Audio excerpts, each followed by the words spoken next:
Saudara, kebakaran lahan gambut di Kabupaten Aceh Jaya terus merambat mendekati jalan raya lintas provinsi di Desa Lunggayo, Kecamatan Tenom, Kabupaten Aceh Jaya.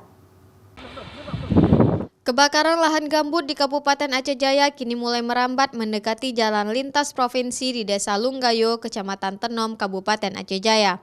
Bupati Aceh Jaya Irfan TB memantau langsung lokasi kebakaran lahan gambut yang diduga akibat pembukaan lahan baru perkebunan kelapa sawit warga. Pihaknya telah menugaskan petugas gabungan memadamkan api dengan cara manual. Mereka juga memanfaatkan air yang tersedia di sekitar lokasi kebakaran dengan menggali sumur menggunakan alat berat eskavator. Ini terus kita lakukan, nampaknya karena kondisi panas ya, panas terus, hujan belum ada, angin kencang dari laut, ini apinya mengarah terus ke jalan raya. Jalan utama apa? Ya, jalan utama.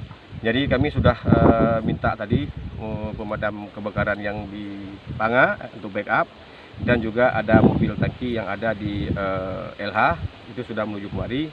Api hingga kini belum bisa dipadamkan akibat kendala angin kencang dan jalur menuju lokasi tidak bisa dilewati mobil pemadam kebakaran.